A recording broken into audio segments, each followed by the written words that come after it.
I thought I'd get Annette and Dale on so we can just start talking about November 8 and all the stuff happening around that. So there's a lot that's being said, and I think we just want to stay focused and on purpose about this particular day so that we're prepared as best as we can be if it does happen.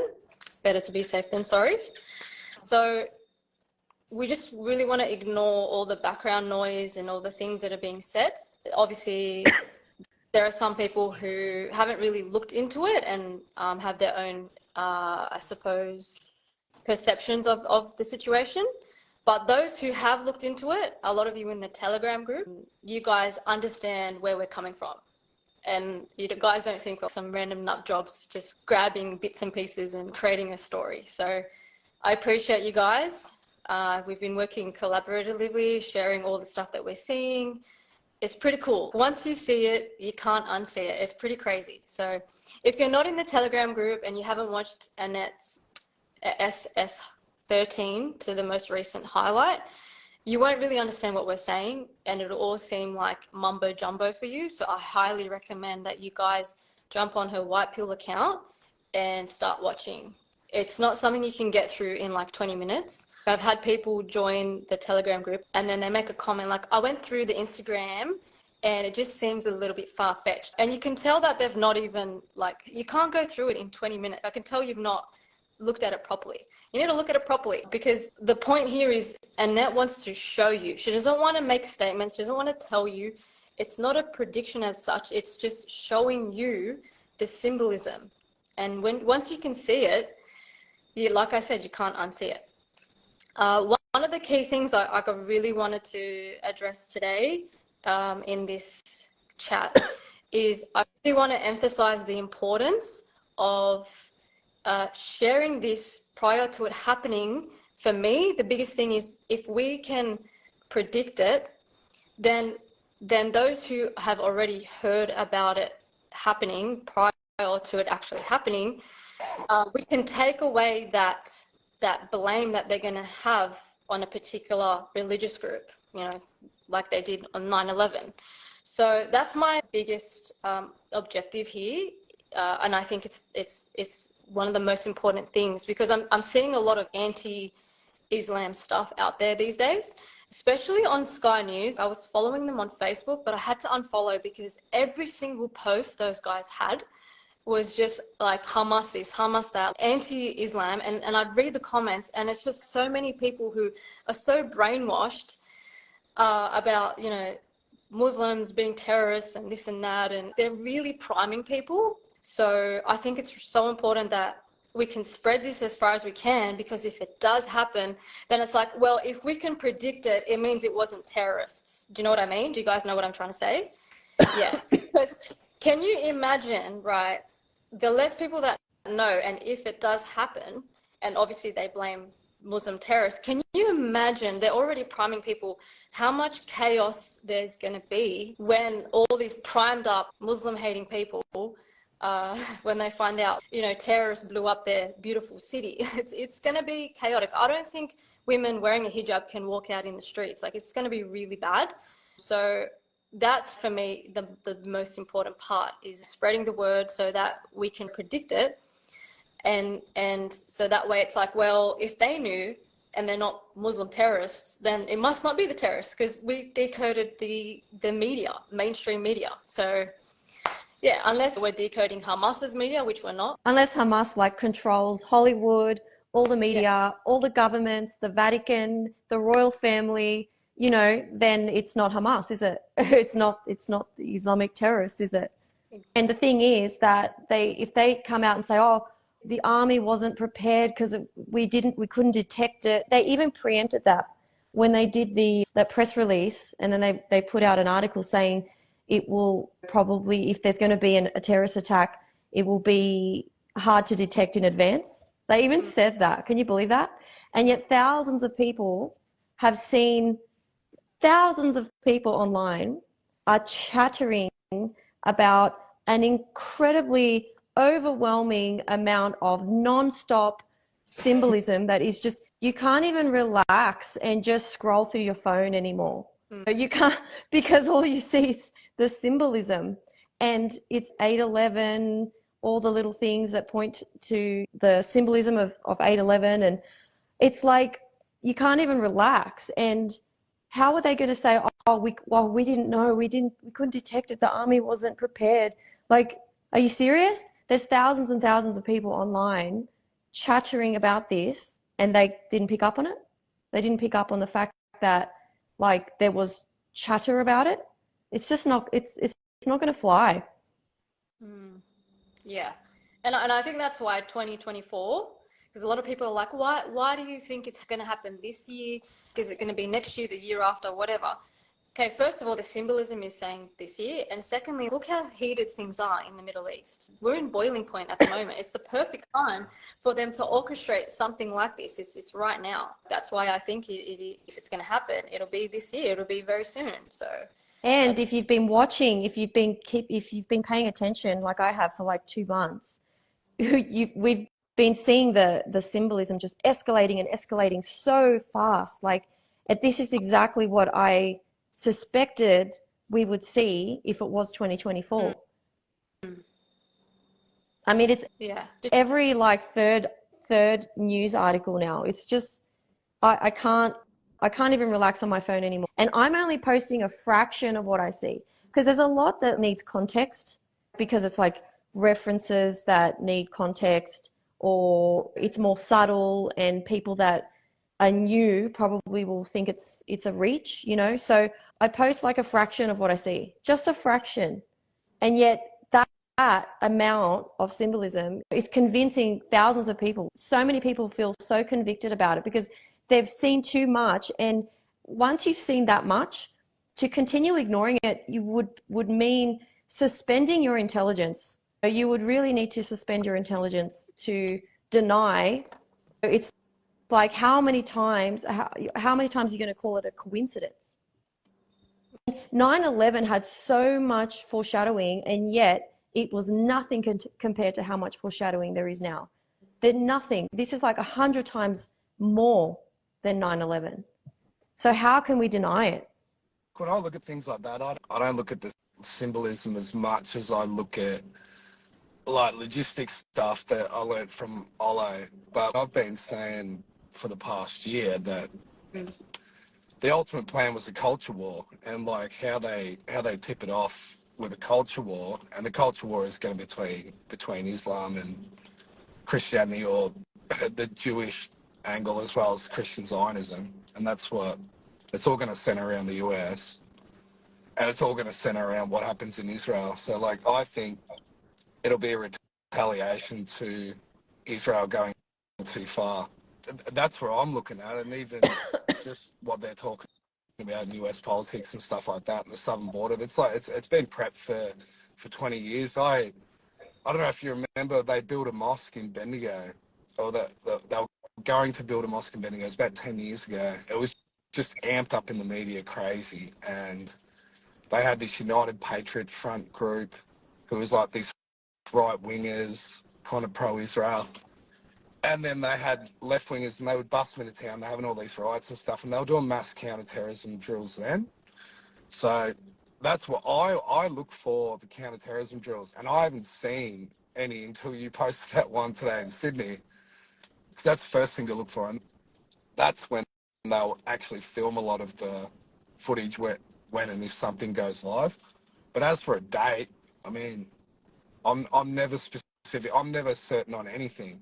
Like, I don't believe in certainties. So, but yeah, what the 8 and 11, it's like it's popped up everywhere. So, but I would never predict a date. But like, kudos to you for putting your head on the line doing that.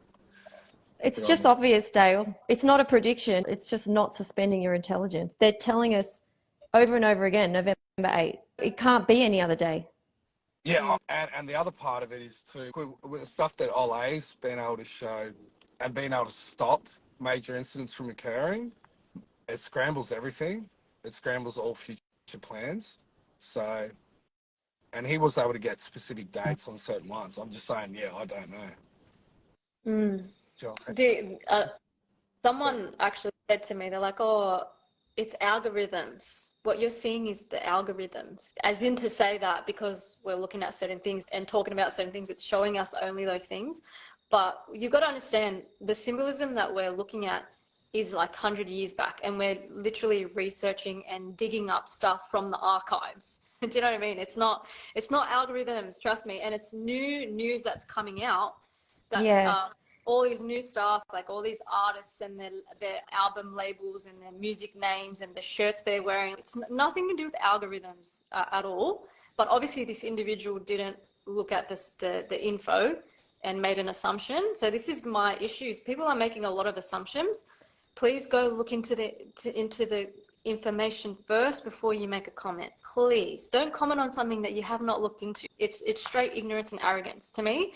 We're putting so much energy and effort. We're not being supported because people just want to throw their 2 cents in there and they haven't even looked into any of it at all. And you can tell they haven't looked into it because of the things that they're saying. It's so obvious. So yeah, please just look into it before you make any comments. Here's the dilemma. The thing is that people either, they want you to just give it to them straight, like put it in a paragraph. Tell me what you think is going to happen. And it's like, well, you see, the problem is if we do that, then we get blamed for making a prediction or a prophecy. But then if we say no, when we're just here to show you, we're just pointing a laser beam at what's out there in your face and showing you how to decode it, right? So it actually all makes sense.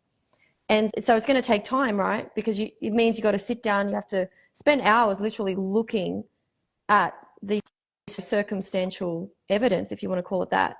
And people don't want to do that. So it's like you can't win because either way, people complain because they want to be spoon-fed the information.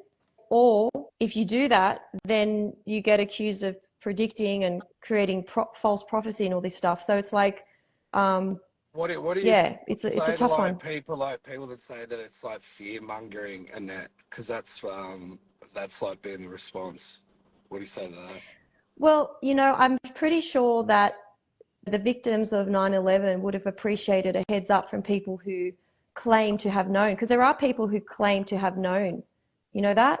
Like they say, oh, I knew it was going to happen. And it's like, if you knew it was going to happen, you may as well keep your mouth shut and not say anything because of how bad it looks to say that you knew and you said nothing. Like it looks so bad. And imagine if people were warning others before 9/11 and they were being shut down and called a fearmonger when they could have saved lives. Like imagine that. And that's what this is. Yeah, it's all to do with preparation. So I think you'd rather be safe than sorry. And if you think something's going to happen and you're quite confident, what's wrong with telling people just be prepared? And I feel like those who call it fear mongering are just projecting their own fears around it. I don't feel fearful. Well, that's what I said to you the other day, dude. It's like Yeah, information is just information. So yeah, whatever atonement you have to that information is yours, right? I'm not planning to alter my life in any way, but like you gain strength through knowledge too, and even if you don't think certain events are going to happen, but like you can look into the symbolism thing and make your own interpretations. But there's no such thing as negative information. It's how you read it. So it's like ignorance of stuff is negative. So do you know what I mean? So yeah. I feel very empowered, to be honest. It's like I've learned a skill now because of Annette to read things, to decode things. So that's empowerment. If you can read symbolism, it's the universal language, which is why they put it through symbolism. How empowering is that when you can notice patterns and know, okay, don't go here on that day or whatever. It's quite empowering. Yes, it's like, I mean, I know Annette and I are very stressed about it because we know that if it happens, there's going to be a lot of carnage. Like we can't save everyone, that kind of stuff. Emotionally, we're a little bit heartbroken and sad, but fear wouldn't be the word that I would use. But I think having an emotional response to knowing what's going to happen is showing that you have a heart. So I don't think there's a problem with that. I mean, if it does happen, it's going to be devastating. Like, let's be real. Like, we're seeing symbolism around what? Explosions, nuclear, tsunami type things, waves. What else are we seeing? Plane crashes, you know, like all sorts of. Well, do you know what I found out today? Because, you know, like 1972 is the cylindrical year with 2024. Have you seen those ones? No, cylindrical So, year. Can you explain? this is like what Jason was teaching, and so you have like a 3-point year period. He was showing this with the eclipses. Like, so 1972, 1998, and 2024 create like a tri-pattern of cyclic years. So there was one. There was a plane hijacking in Sydney, I think, 1972 to Alice Springs. Mm. So I've looked at. There hasn't been much recurring stuff of 1972 to 2024. Like the Munich attacks were in 1972, and that was on the Israelis at the Munich Olympics. But a lot of the times that you'll see, and this is part of the 8-2, that there's a reversal in that. So the attack could then be on the opposite side, right? That's how like it works within the patterning of these like cylindrical times. So anyway, I found that one today. I thought that was interesting. So that adds to the possibility of this happening in a way. Yeah, but then I was also looking, so like 2025, which would be the lead onto it, is like snake year as well. So in Chinese astrology, so like 2001 was snake year, that was 9/11. 1989 was Tiananmen Square. The start of the Great Depression was a snake year. Pearl Harbor was a snake year. So it's usually like tied with like big geopolitical change and like big shock as well. Mm. And then like what Luke was saying around the astrology too, there's like a lot of astrological matches too. So anyway, that's just like another element. I also wanted to say, if it happens, it's really important that we try to stay as centered as we can, because obviously it's the second seal. It's all about chaos. It's all about division. They're really going to try and divide people. And if there is a substantial amount of us that are that voice of reason in the background to those who are taking the bait, maybe we could stop people from retaliating. Do you know what I'm trying to say? Try to logically explain to people, or I don't know, somehow warn them or explain that this isn't a cultural group, a racial group, a religious group. It's not. It's those 1% people who's always behind everything. And I think, yeah, we have to be the voice of reason for a lot of people out there who have unfortunately been a bit programmed and brainwashed to direct their anger and hatred towards a particular group of people. You know, it's never to do with a religion. It's never to do with a culture. It's never to do with anything. It's to do with the individuals. But at the end of the day, it's not even individuals like us. It's people that are obviously up there in the know. You know what I mean? So I feel that's really important. Like that we stay in our hearts, and just try not to get put into a retaliative state, and be very conscious of that. The key thing is it's drawing on people's most deepest belief systems. This is why, and that's why they've tried. Yeah. They've pushed so hard with the Christian revival, because that's where they're forming one group, and then they've tried to push the left wing over to the Palestinian side as well too. And you know, like I'm as pro-Palestinian as anything. Like it's a disgrace what's happened there, but they've manipulated both sides. They want this culture war, and this is what they've pushed people back into religion. Yeah. And this is going to be the drawing point. And we saw aspects of how that played out in the UK. Like that's a minor level of what's wanted. So like how do you get people to like not swing to these sides, right, that are going to be emotionally pushed and pulled? Yeah. It's definitely getting people into their own little category. What you said before about like the fear-mongering thing, it is a projection. If people are like, oh, you're fear-mongering, that just tells you that they're feeling fearful, so they're projecting that onto us and saying, well, I feel fearful, so therefore you must be fear mongering because I feel fearful. But not understanding that knowledge is neutral. Like, true knowledge is actually just neutral. It's not even negative or positive. It's neutral. So like what Dale said, like, not knowing is ignorance. Like, ignoring the information, ignoring it because it makes you feel fearful, that's ignorance. And looking at it, facing it head on, is wisdom. I don't know how I would feel, right? Being able to spot all this symbolism.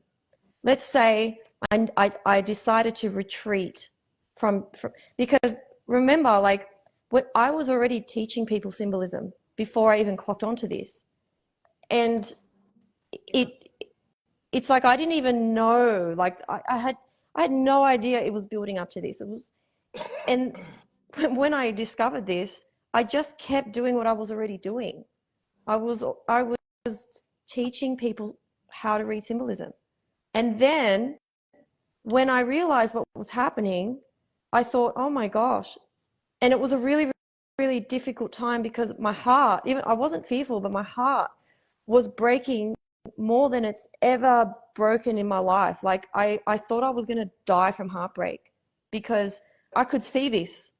And I didn't want to come out and say, oh my gosh, everyone, I can see this, you know, about November 8th, because if I did that, I would have just been another one of 1,000 people on the internet making predictions and saying things are going to happen that don't end up happening. And I thought, like, there's no way, like, and so I just kept doing what I was doing and showing people, look at this. And I'm going, look at that, look at that, look at that, look at that. And then without explicitly saying anything, and then 2 weeks, I don't know, maybe almost 2 weeks passed, and the messages started coming in. Oh, is something going to happen in Sydney on November 8th? Is something going to happen in Sydney on November 8th? And I'm like, yeah, it looks like it, doesn't it? I didn't want to be like, you know, I want people to see it for themselves. And the symbolism just kept getting more and more concentrated and more frequent. And we had the Telegram group already, and everyone starts seeing it for themselves, decoding it for themselves, sharing it, and sending it to me. This has been such a team effort. There's no way that I would have, by myself, been able to detect so much symbolism, because how could I? You know, you need to be spending so much time watching things, looking at things.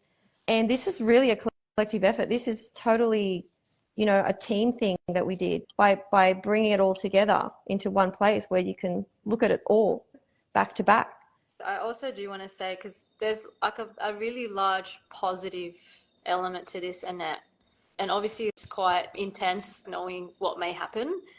But let's talk about the positive side to this as well, so that people are left here quite empowered and they understand what this means on a grand scale for us. Okay, yeah, that's a good point, because, like, yeah. Okay, so a lot of people know this. The reason why I was able to detect any of this in the first place was because I was kind of working backwards. I was starting from the other side. I didn't start spotting superficial things and going, oh my gosh. It was because I was already discovering, and anyone can see this just by going into my old stories, my old highlights. You'll see me discovering these, like, very empowering spiritual concepts, mostly about the heart. When I started the account, I thought I knew stuff, but I knew nothing compared to what I know now. I remember sitting on your bed, Doris, late at night, and you were falling asleep, and I was like, you know, I was so excited about finding out, like, some of the things in, like the biblical stories, for example, that I'd never understood. And now I was like, oh my gosh, you know, like the stone that Moses struck, it's got to do with the heart. And Joseph, son of Jacob, he represented the heart, the divine heart, and that's why he had the coat that all the brothers were jealous of. And then realizing, oh my gosh, there's actually two hearts, and there's a lot of these characters, not just in the Bible, but in movies and in other holy books that actually represent transitional journeys between human heart and divine heart, which is opening and closing the portal to the unconscious realm.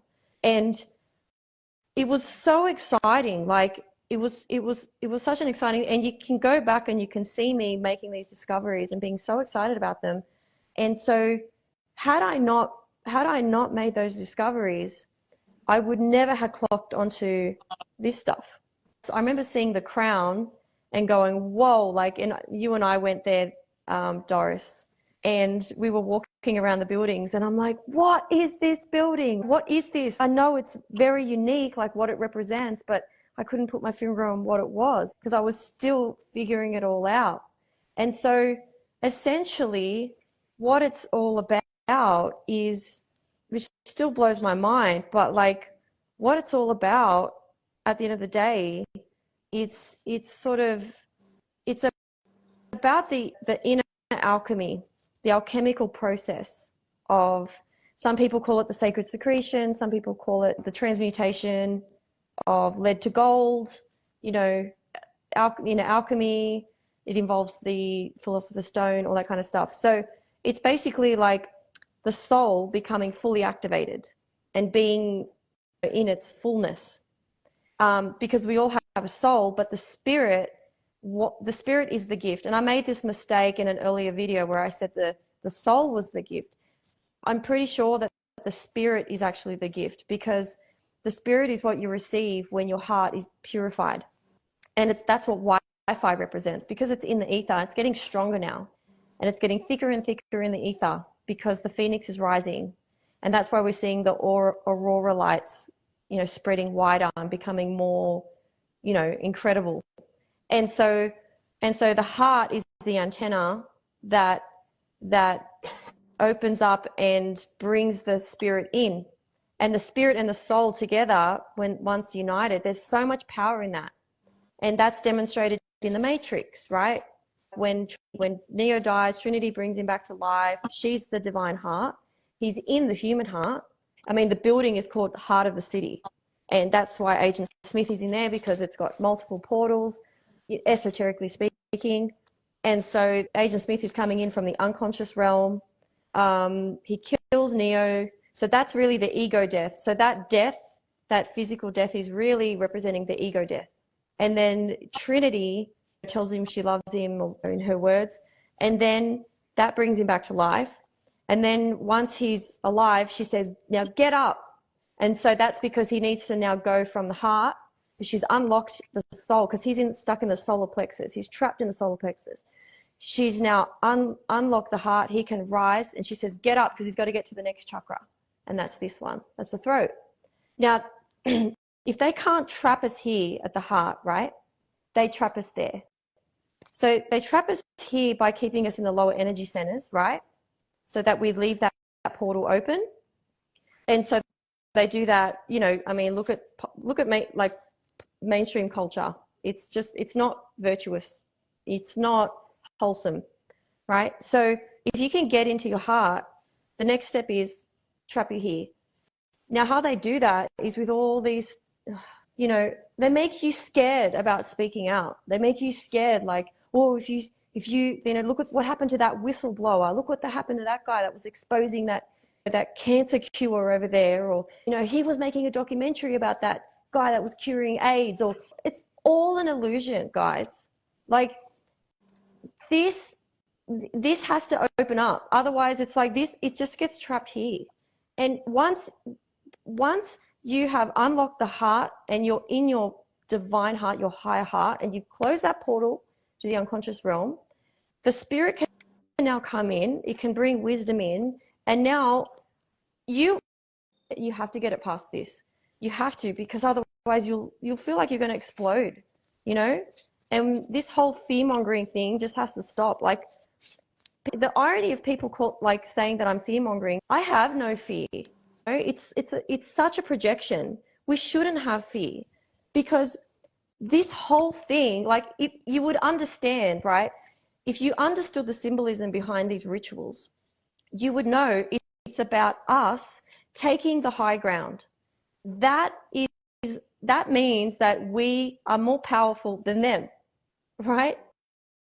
And so what they want for us is to be in this place where we have source energy that they can siphon, but not in its fullness, not activated. That once you activate the dormant DNA, it's next level. Like, I don't want to sound too crazy, but think pyramids and how they were built. There's just so much like speculation about, oh, how did they build them? Was it the aliens? Da, da, da, da. It was people that activated their dormant DNA in past cycles. That's the kind of power we have, the authority to access, and so this whole thing about nuclear, right? So nuclear is powered by uranium. So Uranus, like outside of the matrix, like, go past the rings of Saturn, you've got Uranus and Neptune. So you've got Neptune is like the conscious masculine aspect of the divine highest, supreme source. And then Uranus is the subconscious feminine.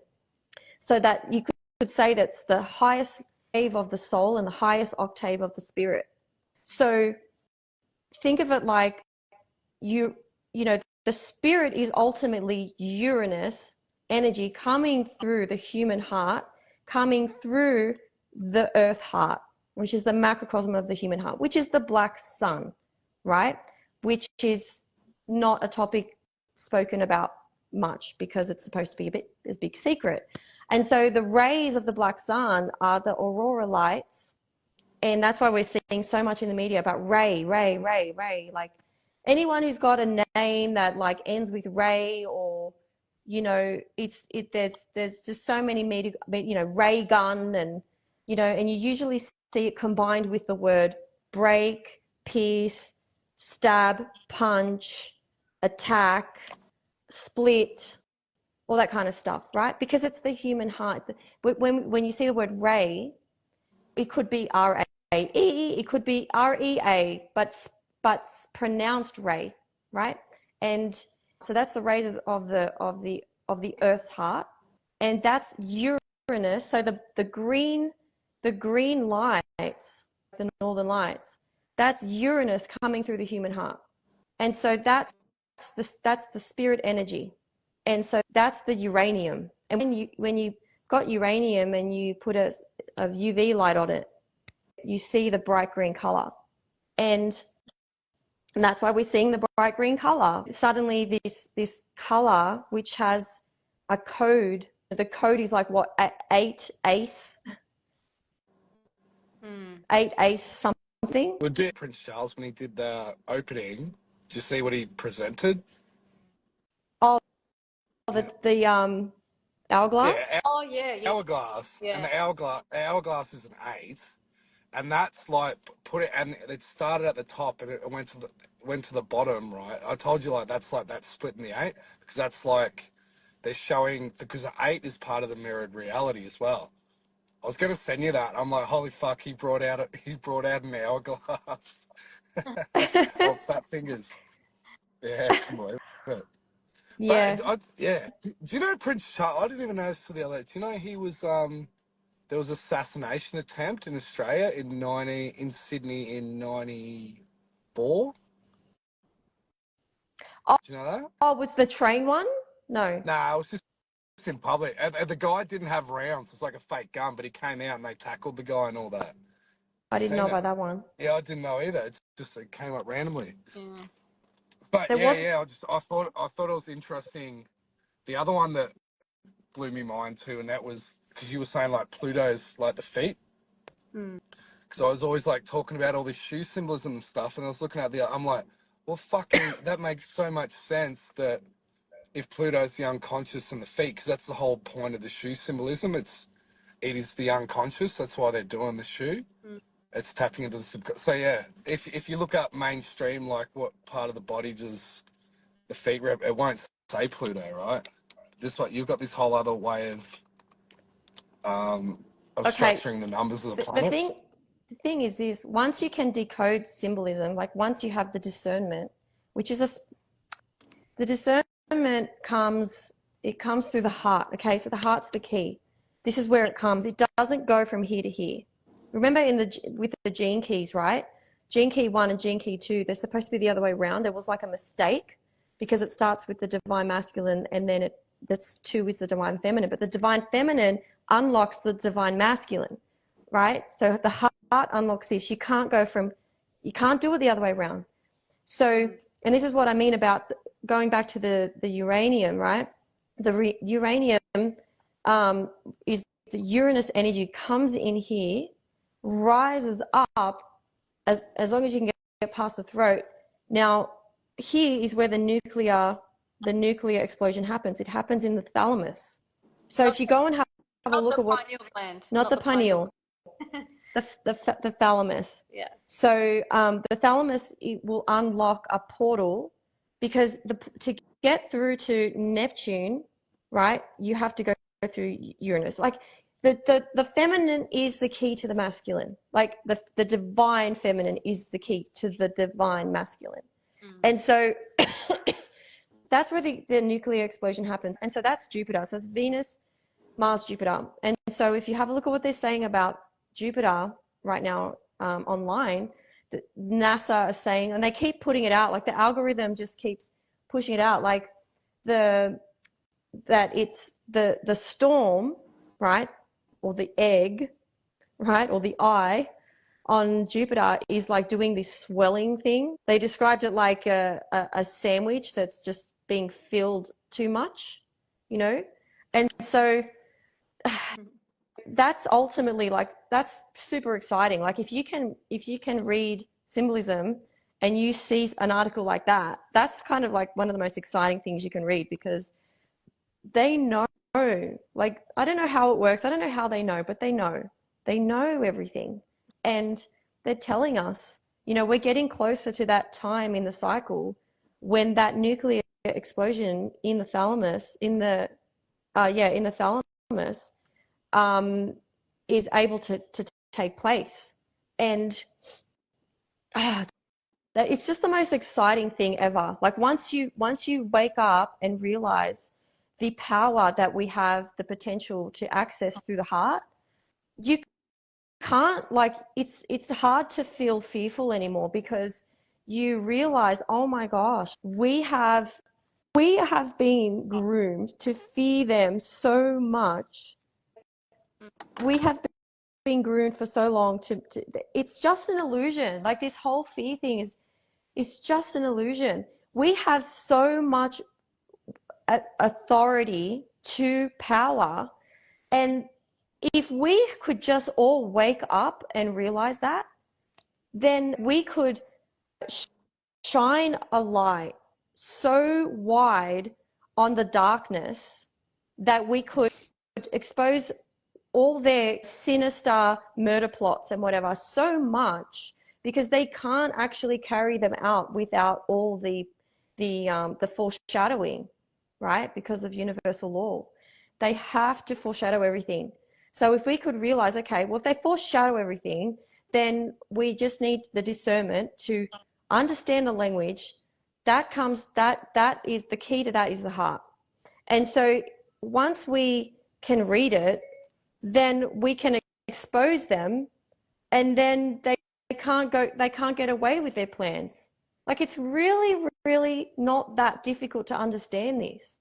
But what the problem we have is we've got people who are fearful, right, and afraid. Oh, I don't want to speak out because they'll come for me because look what they did to that whistleblower and that guy that, like, and then okay, so people are scared to do that. And then you have the love and light crowd. And I didn't realize how bad that problem was until now. And that is a whole bunch of people that don't understand that the key to manifestation is the heart. Because when you say I love you to someone, if you don't mean it, do those words have power? If you don't actually truly love them and you say it because you just want to like get in their pants or manipulate them or get access to their money, do those words hold power? No, because you don't mean them. Because it's the heart that's the key. So if you're speaking about something and you don't want it to take place, and you're talking about it because you want to expose it, because you want to shine the light in the dark places, because the negative power thrives in our blind spots. When we ignore it, it thrives. In fact, that is the whole reason why there is no devil number, because we're not supposed to know that the unconscious exists. We're not supposed to know it, because if we don't know it exists, then we don't try to eliminate it, because we don't even know it's there, you know. And the problem is that people, maybe some people understand, okay, yeah, you do need to face your inner shadow, but then they forget about the collective shadow. So they think it's all about, exactly, like you can't just be doing your hypnotherapy and your breath work and all that stuff, and then you stumble upon a grand mass murder plot that is just screaming at you in the media, and now you can decode it, and you're like, oh my gosh, I can decode this mass murder plot that's been planned. Oh no, but I'm not gonna face that one. I'm just gonna go back and do my yoga and meditation and just ignore that one. I'll just focus on my micro shadow, but the macro one, let's just ignore. It doesn't make any sense. I really can see how they've really groomed so many people with this sort of twisted. When I say twisted, I mean it's an ideology that holds truth, but it's been twisted, it's been distorted, and it's very. You can see how purposefully it's been done. It's just another way for them to keep the unconscious in secret, to keep the unconscious unknown. And oh my God, like if we could all just wake up and realize the power that we have access to. But again, the key is the heart. It's such a hard pill for so many people to swallow as well. You wouldn't think so, but we have actually complicated things so much. Like the most basic understanding about love is like, do unto others as you will have them do unto you. Like how simple is that? And yet we can't, like, how many people can do that? Most people are incapable of doing that. And it's obvious now that there's so many incapable people of doing that, because of the simple fact that people would rather shoot down the messenger or shoot down the people that are exposing the darkness than to put themselves in the shoes of the people in harm's way and think from their perspective. If I'm in harm's way and thousands of people knew that I'm in harm's way, would I want them to speak up? Would I want them to warn me, hey, you're in harm's way, get out of the way because harm might come to you? Just think about that for a second. It's a repeat of what happened with the vaccines. We could see what was going on. We knew about it. I don't know people whether they figured it out whilst it was happening or before then. And we were shouting from the rooftops, guys, watch out, watch out, watch out. And it's kind of a little bit upsetting that the people who were there with us are now doing that to us. Irony, the irony of that. It's amazing. It blows my mind, because what they're doing is they're shutting, what's that saying? Like there's the greatest ignorance is rejecting something that you have not researched, something like that. So they won't listen to us. They won't listen. They won't give us the time of day to hear us out, because they're like, no. They've got they're locked into their paradigm of belief, and they can't be helped. And now all these people that were in that position without being shut down are now shutting down others and refusing to even look, because everyone that has spent at least an hour, I'm getting all this feedback now, like people saying like, yeah, I only found you 2 days ago, and I can already see what's, it's obvious. I've just been looking at your stories and it's already obvious, and I've only found out about you 2 days ago. So if you just make the time to look at the symbolism, it's not that hard. Just don't expect to be spoon-fed. Make the time, have a look, spend a couple of hours. There's no harm. Mark Twain said it best. The mark of an intelligent mind is the ability to entertain an idea without accepting it. So you don't have to be scared. You don't have to be afraid. Like, if I just suspend my beliefs and entertain another ideology that I don't agree with, you shouldn't be afraid of that. You shouldn't be afraid to do that, because you're not committing to believing it. You're just entertaining it. It's such a simple thing. It's just so hard for so many people to do. It's amazing. I wanted to also say that as we're coming to the end of the cycle, I think what's happening now is, because we're on the second seal, and if you guys don't know much about the seals, Annette has info on her White Pill page about the seals. There's numerous seals that happen, and we're on the second seal. And what I think is happening is the seals represent the chakras. And I think what the controllers of this earth realm, whatever you want to call it, construct, whatever, because these seals have to happen regardless. It's solid. They have to happen. And so what I think is that they're kind of hijacking the seal to hope that, we will lose ourselves, and in a way, I suppose you could say, is taken over by the darkness, right? So each seal that's happening is, how I see it, is like a level up. And when I compare who I was like back in the first seal, when all the COVID stuff started happening, to who I am now, I can see that I have developed and grown so much. In fact, during the first seal, I thought I fucking knew everything. I thought I was a know-it-all, like, I know more than you because I know the vaccine's bad. I had this like arrogant attitude, and I'll admit it, I will admit that I thought I knew everything. Anyways, going along my journey, I realized more and more, the more I evolve and grow, I know nothing. We don't know anything. We know so little. And when you have an attitude like that, it gives you the space and the bandwidth to have new stuff drop in because you're not blocking it off with your preconceived ideas and beliefs, right? And I'm finding that this second step of the second seal, it's another test. And just like the first test during COVID, how so many people shocked us and how they wanted to ignore all the things we were saying, there's going to be more people now in this second level, this second step, that are going to do the same. People that we probably didn't think would do that, and people that were on the same page as us in the first step. So what I'm trying to say is, as the energies are going to get stronger, and we're going through the end cycles, and we're going through the different seals, it's so important that we continue to evolve and grow, work on ourselves, and use this energy, this expansion, to our benefit.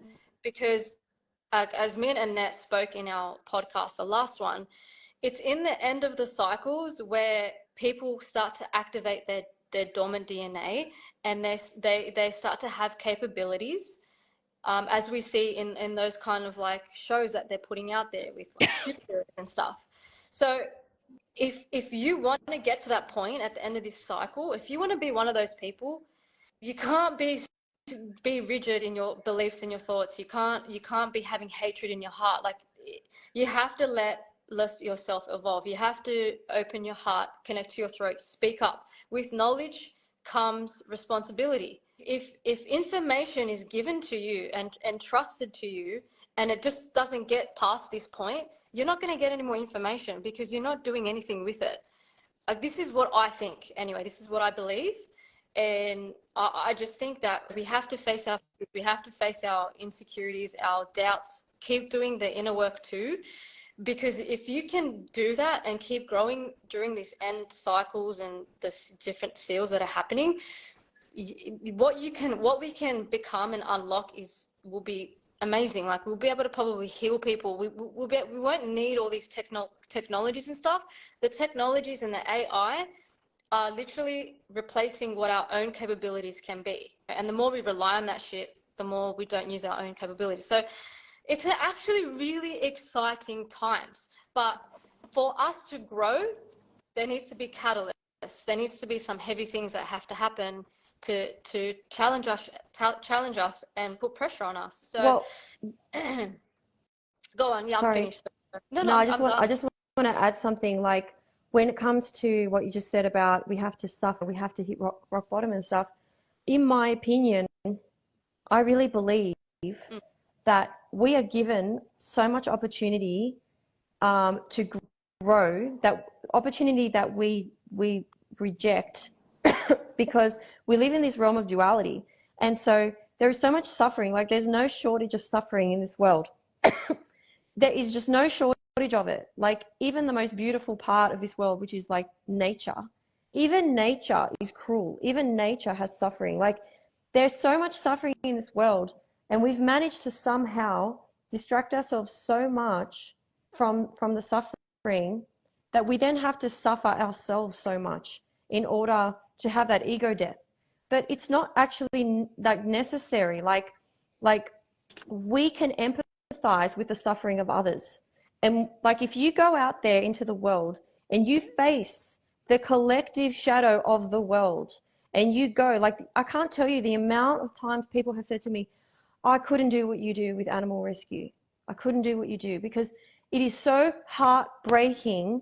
Like the amount of times that you can't save an animal and you have to euthanize it, or the amount of animals I've buried, you get attached, you can't save everyone, you can't keep everyone, you have to rehome, like there's so much heartbreak involved in animal rescue, and any animal rescuer will tell you there is so much emotion fatigue like involved.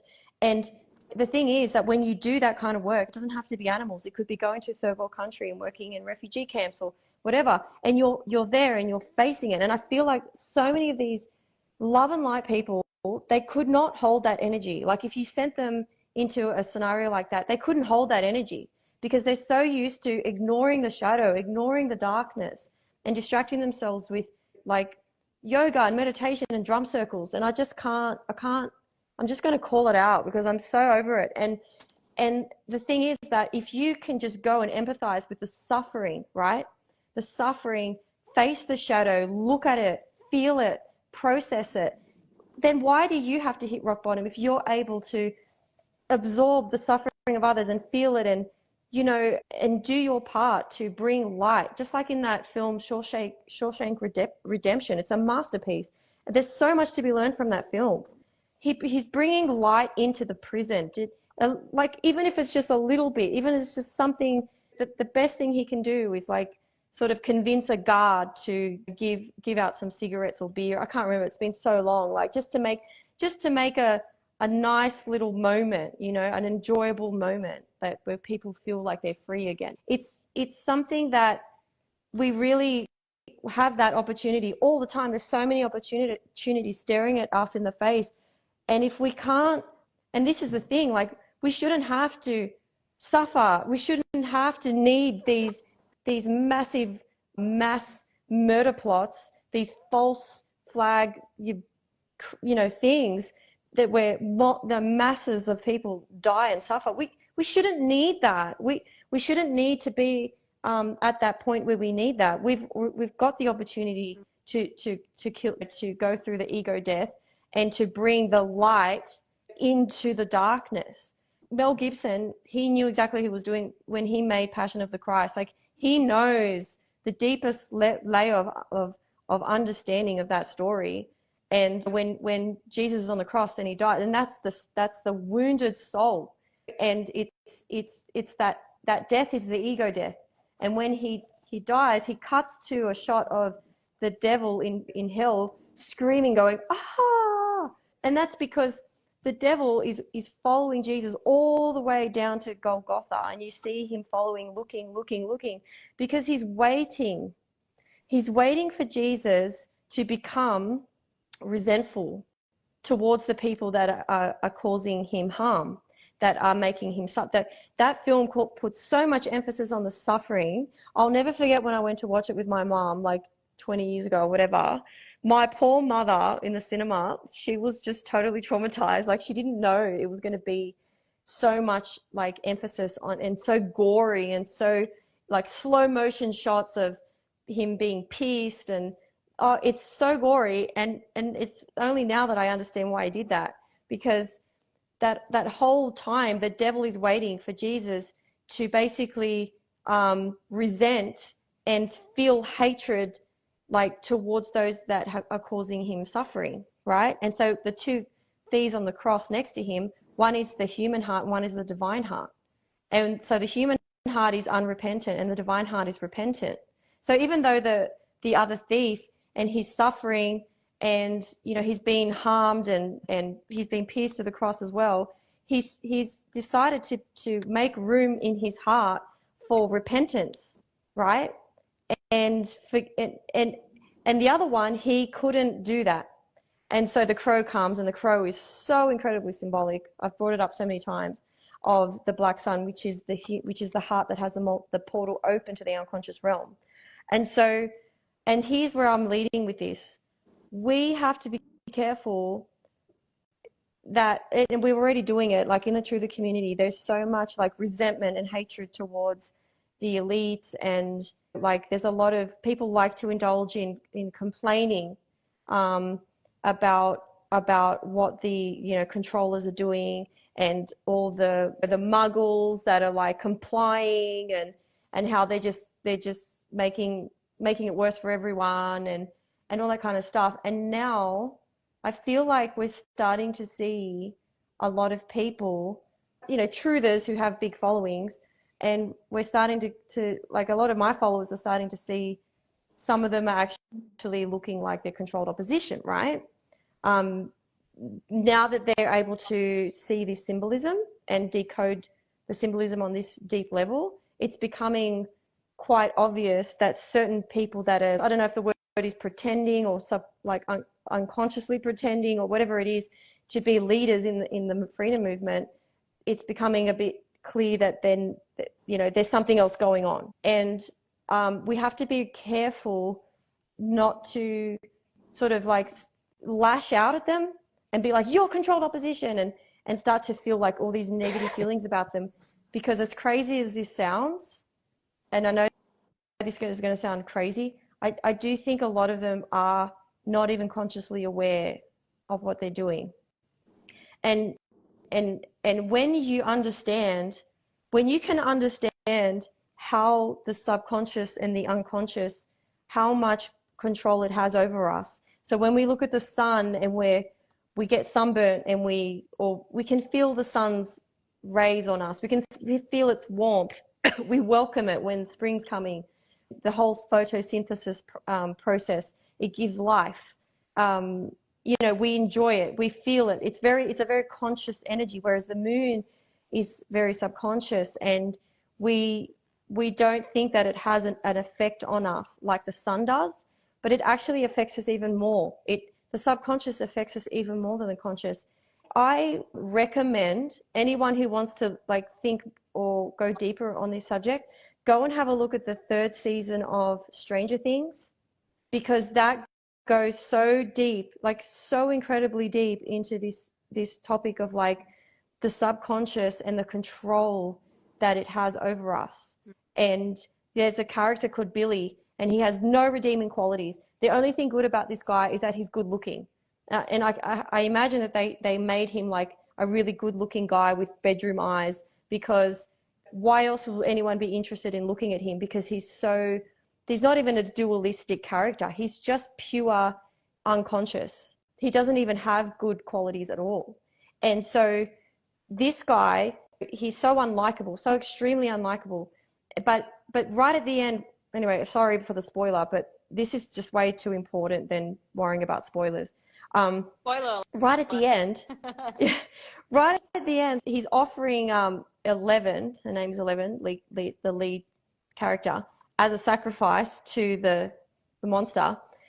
And then because she has been able to access his past memories, and she's been able to see what his childhood traumas were and why he became the way that he is. And she softened his heart. She accessed his heart chakra by sort of talking about those memories that he had, like the happy memories before all the abuse and all that. Before and then the trauma before closed his heart. the trauma. Closed his... Yeah, before the trauma exactly harden his heart. And then he, in that moment, he remembers who he really is, and then he offers himself as a sacrifice and he dies, and to free her, because he remembers who he really is. That's the only moment you see him doing something good. And if we can remember, and I know that it sounds wild and I know that it sounds crazy, but I've seen too much now. I've had too many encounters with people.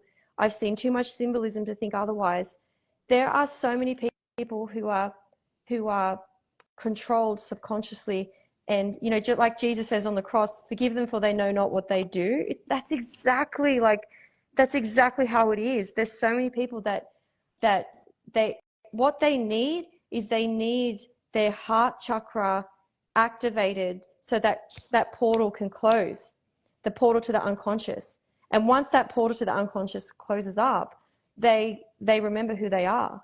And so when we lash out, it's hard. It's the hardest thing to do, is to not feel bitterness and resentment towards someone that did something bad to you, or someone that did something bad to someone else that you feel empathy for, right? It's a really, like, honestly, it's got to be the hardest thing in the world, really, I think, to do, to forgive. And yet, how simple is that message, to forgive? Like, forgive your enemies. Such a simple message, so hard to apply, so not complicated, but so difficult to accomplish. But I think what makes it easy to do that is to just be aware that there's a pretty good chance. I mean, I'm not pretending to know everything, but from what I've seen so far, the amount of people I've seen that have some sort of issue that keeps that portal open. It could be that they're in their ego. It could be that they have substance addictions. It could be that they have these unhealed traumas from their childhood and they haven't forgiven people that hurt them. Like, there's all these different things, like the different reasons why that portal's open, and I'm not pretending to know exactly what these things are. Is it our karma? Is it like our karma that's like a loop where our karma's coming back? I don't know what it is, but all I know is that the deeper I go, the more this place looks like a freaking simulation, like a video game, a matrix. It becomes so much more obvious, especially once you realize how much we are controlled subconsciously. And even like, and I don't mean, people that have the portal open to the unconscious. I mean absolutely everyone. We are all hacked. The free will that we have here is to choose who hacks us. Is it going to be our higher self, or is it going to be the unconscious? Who are we going to allow to hack us? And that decision is determined by the condition of our heart and the purity of our heart. And so I can see it in my own life. Not only have I seen it in other people's lives, like the coincidences are just beyond. It's like, oh, I can't. I've got stories that I don't even have time to tell you, but I've seen it in my own life where I can look back, and anyone can do this, right? Go and look back at all my old stories. There's about 35 albums. It wasn't until about, each one is called Seven Seals something, like Seven Seals 1, Seven Seals 2, Seven Seals 3, Seven Seals 4. And it goes all the way to like 35 now. When you get to about 13, the end of 13, that's when I start to clock on to this November 8th thing. In fact, I didn't even know the date then. I just started to clock on to some interesting architecture in Sydney. This is where it all started. But before that, you can see me building up to that point. And it almost looks, in hindsight, like it was conscious, like it was deliberate. But it wasn't. I had no idea what was coming. I had no idea where I was going to land. I was just seeking the truth, sharing. I wanted to share because I could see that people needed, the genocide in Palestine. That was a thing that was the catalyst for me finally opening the account. And then I started getting active in April because I had so much to say. I had so much like in me that I wanted to like express, that I needed to just open up a new channel just for that alone.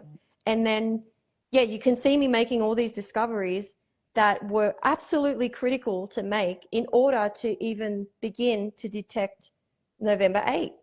And if I hadn't made those discoveries, I wouldn't have been able to begin breaking down all this symbolism that I was seeing in the media about November 8. So am I hacked? Like, I just wonder, is my higher self, like, we're all hacked. Like, this is just a copycat world of the real, this is not even the real world. Mm. Would you say, Annette, that when you've got traumas and parts of yourself that need healing and awareness, the AI construct can tap into those parts because it's your blind spot and your subconscious spot, and get you to do things without realizing what you're actually doing. That's putting messages out into this realm that are pretty much messages about current situations or whatever. I'm convinced of that at this point. And why I'm convinced is because I've seen it in my own, like, with people that I personally know and know pretty well.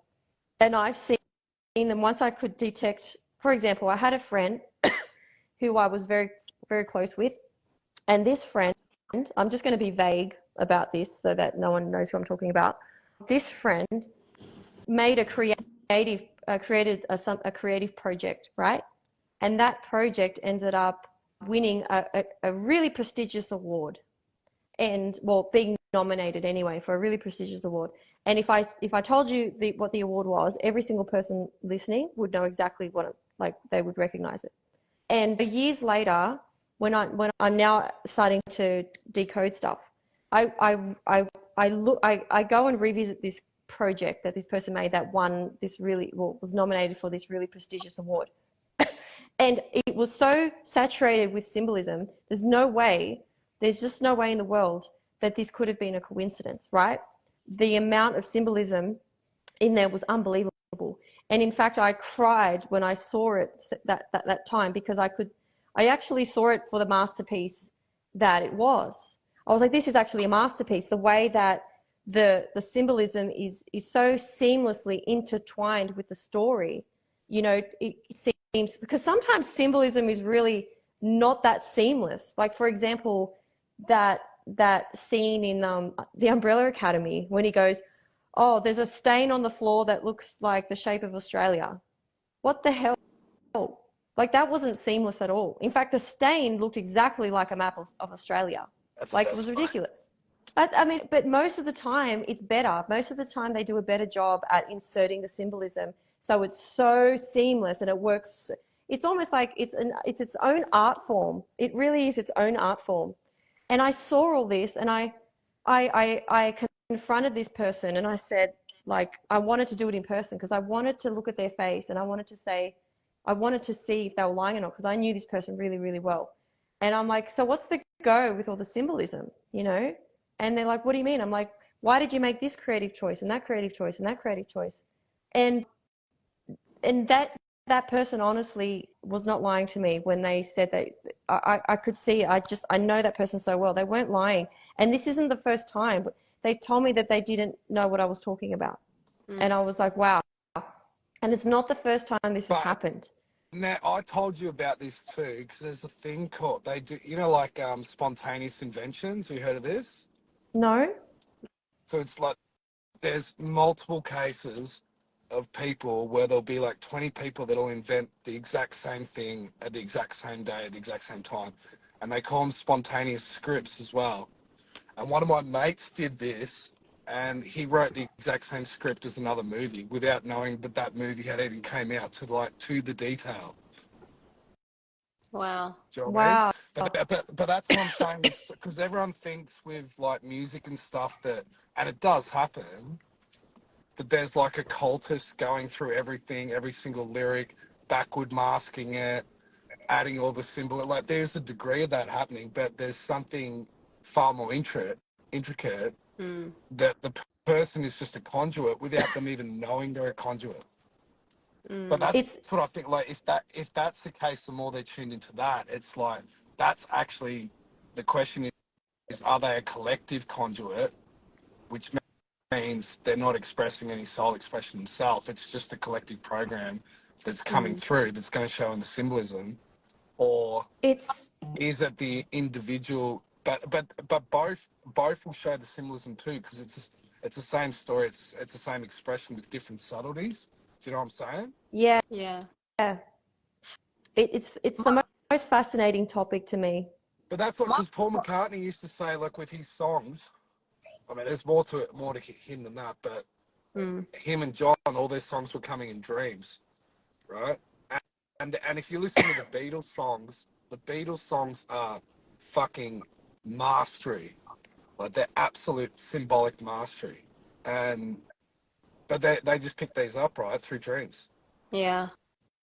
So like, But whose is it? my question is like, if that applies to people who have parts of themselves that are unconscious, what happens then if all those parts of ourselves that are unconscious become conscious and there's no traumas or whatever, shadows, whatever, all that, whatever you want to call it? Does that mean like then we're never like hacked and we can connect to our higher self? And so when we're creating stuff and putting stuff out there, does that mean that it won't be based on this matrix? It'll be from above? Yeah, but that's because that's what I said. Like the seals are to bring you back to your own, the individual self as well too. So the soul expression is completely coming through in the end. Like, because like the second one's like taking peace. That's the purpose of the seal. It's what it Yeah. says in the Bible. So, but that actual, it's like it's an oxymoron because it's taking peace, but it's actually providing peace. So the collective will experience taking peace while others will go into, like you saw it like through the first seal. You go through this initiation of like fear and all these different things to come out, and then you're more courageous at the end of it. And this one, it's like to take peace will provide peace, and then like Jerusalem, where it's all this is kind of like going to be centered around is Jerusalem is called, the etymology of Jerusalem is peace. It's a city of peace. Do you know what I mean? So I think the seals are to activate that in the collective. So you can go through that individually yourself. You don't need the seal can just be an observation to you, and you don't have to be attached to what's happening on the outside, but you are going to be at the same time as well, because you're still interacting with this world. But you can go through that process internally before the seal does that on a wider level, the initiation. Yeah, it's like giving us a chance before the cycle's up. It's like you had all these chances, you failed, so here you go.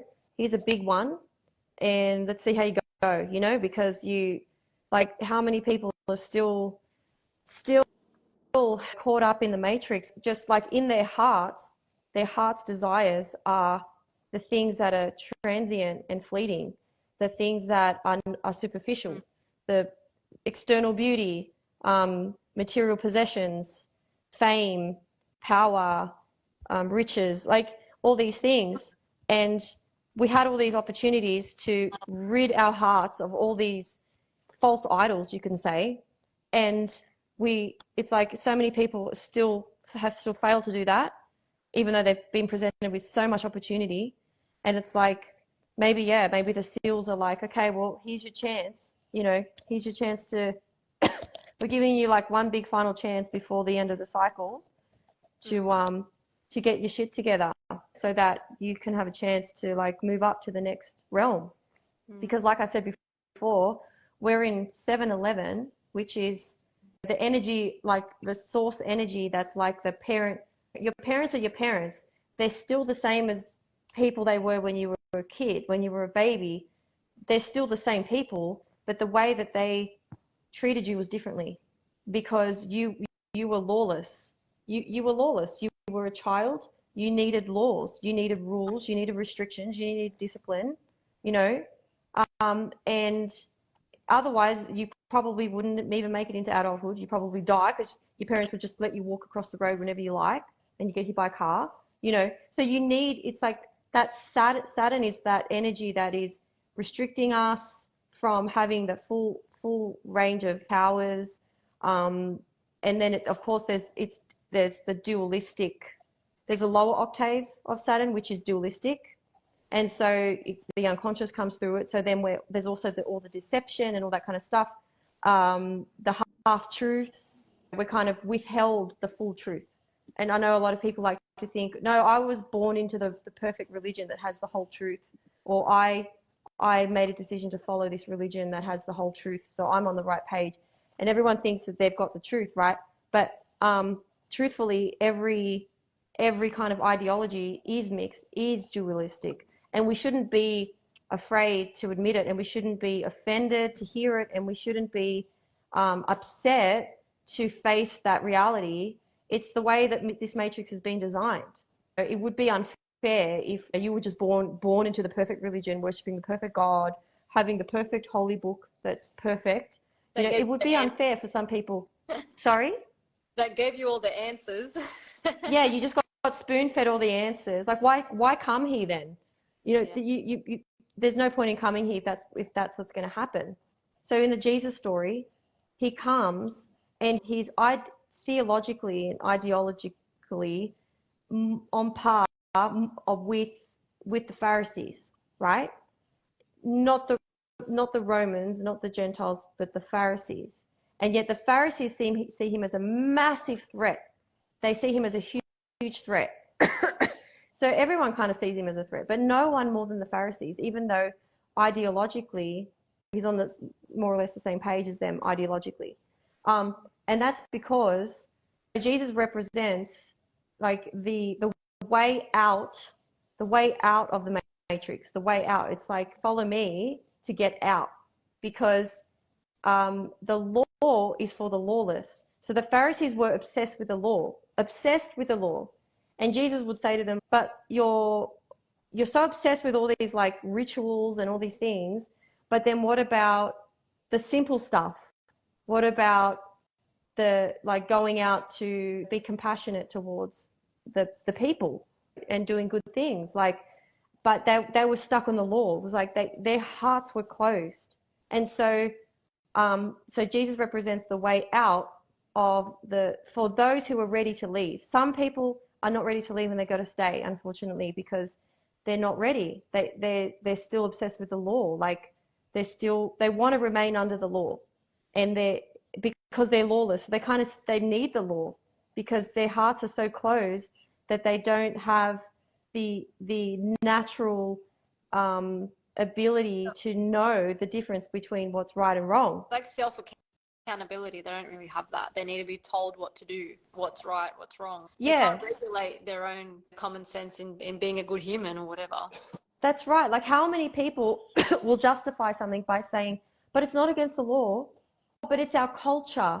It's a tradition. It's something bullfighting, for example. Oh, but you know, it's our culture, but it's cruel. Oh, but it's not against the law, but it's cruel, but it's not against the law. There's so many examples of things we do to cause suffering to this world, to the environment, to the animals that we're supposed to be taking care of, to other people, and then we justify by saying, well, it's not against the law. So those people, they're the ones that are probably going to stay behind. And I'm ready to go. Just personally, like I'm done with this place. We don't need duality anymore. We know, like, we know what that's happens when you make resentment, Annette. You can't have resentment. I'm just tired. Yeah, I know that tired. I know the tired feeling. It's good, but isn't it fun? Dale's just observing now. Dale doesn't get caught up in it emotionally. He's just observing. No, I'm in and out. You're in and out? Okay. I've never seen you angry. You're really chill. Like, I never get nothing really triggers you. I think you're an ascended master. You know what? I like I'm like a Taurus, but I'm very slow to anger, but it can build up over 6 months, and then I'll have one outburst. But I was going to say, Annette, too, that's what because I watched the Matrix so many times, I never picked up this bit till recently. Yeah. And it's the very last scene in which he ascends like Jesus, right? He's playing that character, Yeah. or part of it. And so he comes out of the phone, and I can't remember the line that he says. He basically he gives a choice to the people. He's like, I'm going to show you the way. He goes, I don't know what's going to happen. So he's opened up. He's beaten the program because he's opened up to all possibility. But it's the only time you ever see him in the Matrix without his glasses on. So he comes out and he's got the glasses on, and then he puts them on. So he's telling you, like within the hero's journey, that's the master of two worlds. So he's saying, I'm operating in both. And that's what I picked up, that he's then become the participant and the observer of his own reality and aware of both. So he's operating, do you know what I mean? Yeah. That's kind of the ultimate goal. And I think, like, if you go back to like stuff that could play out now, right, and November 8 and all that, well, if you're looking at like everything that's happening, okay, we're looking at blueprinted programs. So this is something that would be connected to the SEAL event that has to play out as part of that cycle, right, for the collective to have that experience. So to what degree does that need to play out? And then you're looking at, okay, well, if these are just cyclic patterns, then what place does the individual have to play? Because that's why I look at the Neo character. He's in both, right? So he's not just an observer. He's in the Matrix because he has to take action there. He knows he has to take action there, right? Because it's part of his reality. That's what I think it's about. So things are going to happen to the collective, but it's like, what do you do as the observer? Like, what is your action? And that's your relationship with everything. So your relationship with the collective, your relationship with everyone else who you have to experience these things, your relationship with predictability and certainty of certain things as well. Do you know what I mean? So that's the mastery, and then you don't get you're always going to be emotionally drawn to things that are happening externally, but like, to what degree? Like, there's suffering happening at every moment of every day somewhere I could focus on, right? But it's not in my immediate reality either, right? And then the Yeah. external could be beautiful, but my immediate reality could be fucking shit. So that's why it's the inner work, really. Yeah. Absolutely. Absolutely. And but let me tell you something. If what happened, if they didn't go and unleash this collective punishment in Palestine, I would never have even started the White Pill, because I was so angry about it, and I was so, like, I was bawling my eyes out. I couldn't sleep.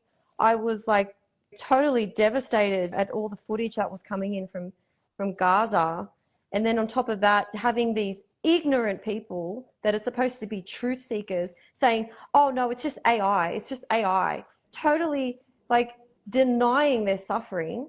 Then all the people that don't even want to look at it. Then all the people that are like, oh, but Hamas, and like, and it was, I was so Good old angry, so Hamas. upset. Does anyone believe this Hamas? I How many I know. fucking years is this shit going on? Like, oh my God.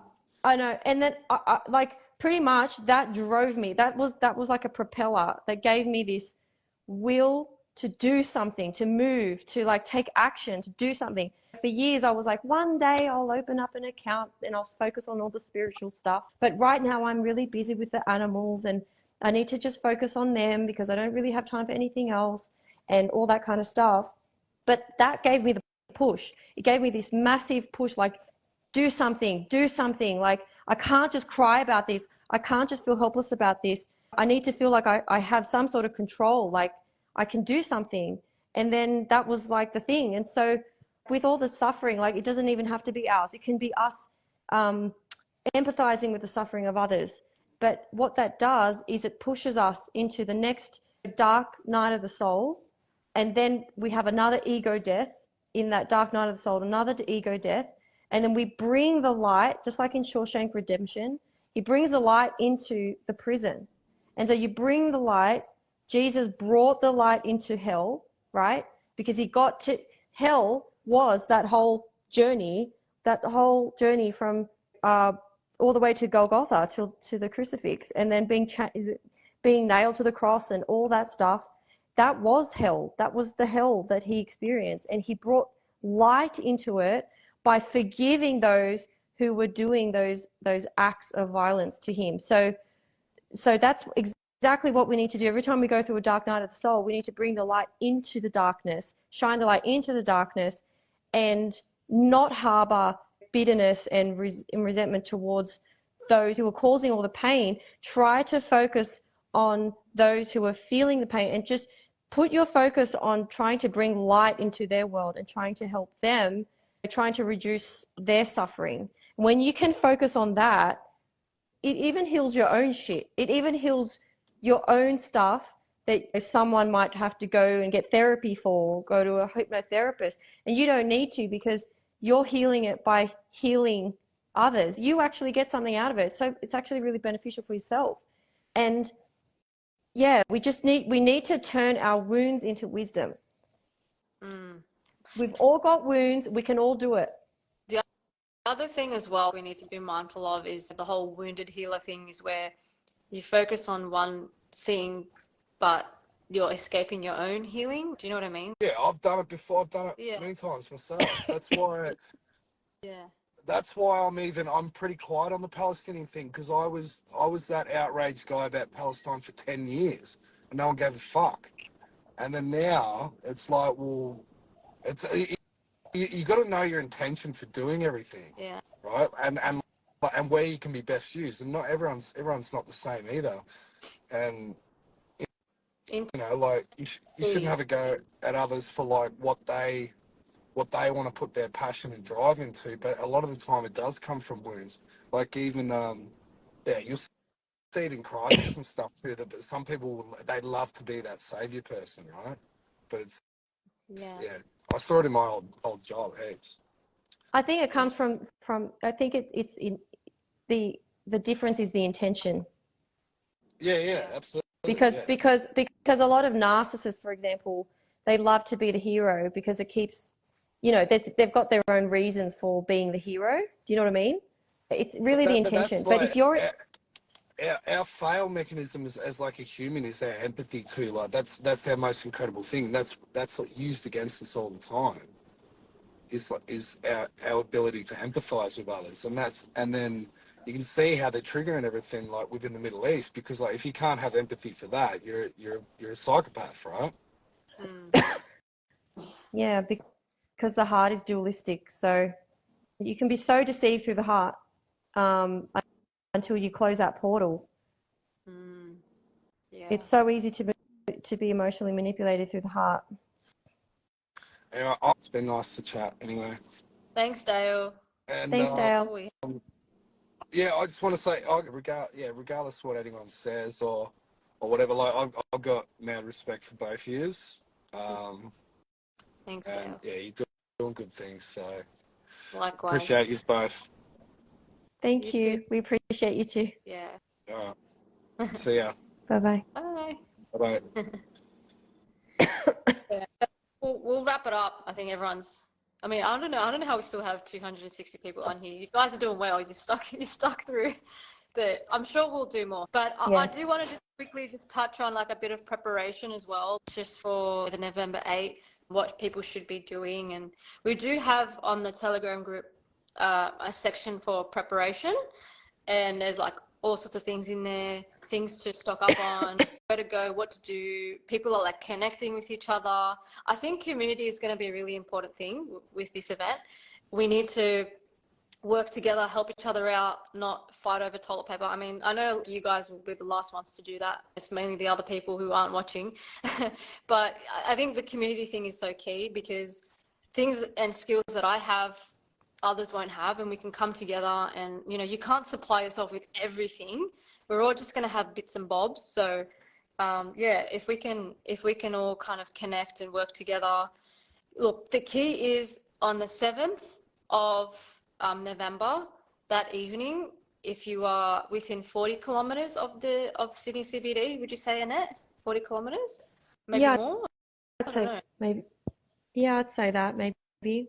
I'd say like, I don't know, just going off the symbolism. Yeah. Oh gosh, it's I don't know. There's a lot of unknowns. Look, everyone I know that is, you know, my closest friends that live over there, even if they're like around like Beverly Hills area, which is, you know, still close to the airport, but even there, like they've decided to go further out, even people that live in that area, just to play it safe. Yeah, I think just go on a little family holiday. Go, I don't know, inland somewhere, south, I don't know, but just don't be near the city CBD, just in case. And yeah, just stock up on the essentials. Try and just drop a seed for people, even if they're not on the same wavelength as you. You kind of have to gauge where they're at, and the best way to communicate with them that they will listen. Some people you can just say it. Oh, there's all this symbolism. Some people you have to say, listen. There was threats of a false flag event. So I don't know. You just have to know the person you're talking to and say it in a way where they might actually listen. And for everyone, it's different. And the more people that hear about this and know that it's going to be a false flag, it's not to do with Muslims, I think the less the after effects are going to be. Oh yeah, it'll take the edge off. I mean, if we can't expose it wide enough to stop it, then at least it definitely takes the edge off the aftermath for sure. And that's the thing, like people can think you're crazy and it doesn't even matter almost because we've caught it preemptively. That's the beauty about it. We've caught it preemptively. Like I said before, like when 9/11 happened, there were people that said afterwards, "Oh, I knew, I picked up on the symbolism before." It doesn't really carry much weight to say after that you knew before. Like it doesn't really carry that much weight. If you don't have evidence to show that you knew it before, it doesn't really mean much. So if you can show like I knew it before, or like I'm telling you now, and then it does happen as you suspect because you've picked up on it. Like all we've done is pick up what they've put down, guys. That's all we've done. There is no crime in that. There is no crime in talking about what you picked up that they put down in your face. And here's the thing, in terms of what to do, what should people do and all that stuff, right? Just imagine that you have no fear, or just rise above the fear, right? Understand what this is really about. Understand the deepest layer of this. Understand that what they're telling us through the rituals is our own authority to access a higher power. Once you understand that, you should be able to just rise above the fear, and there should be no fear. And so do what you would do if you weren't fearful. Like that's my advice. Just do what you would do if you didn't have fear.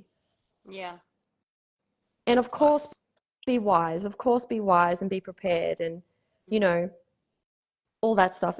Because you want to be prepared. You want to make sure that you're strong and you're in a position where you can help others that need help.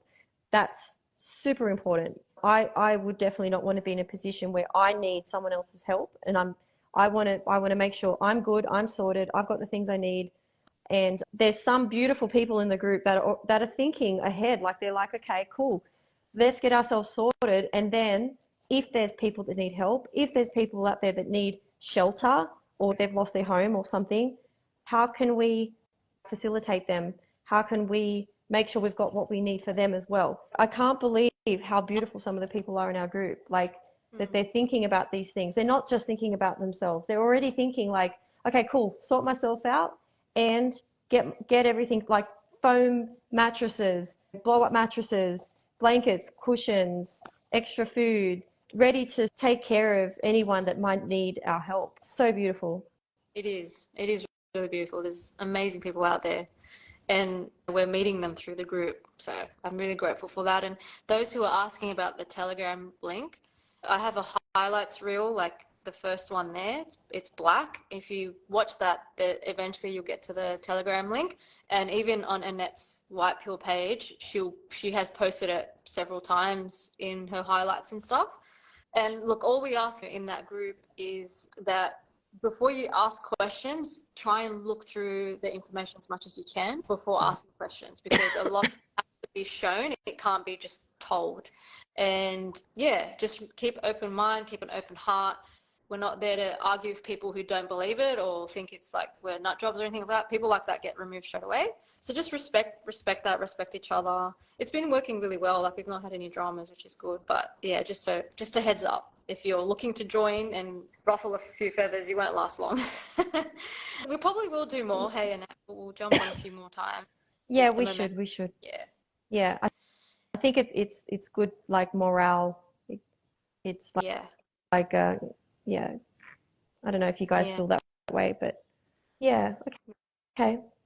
All All right. right. It We'll have was a good. good night. Thanks, Annette. Thanks for jumping on. And yeah, we'll see you guys again sometime soon. Bye bye. Bye.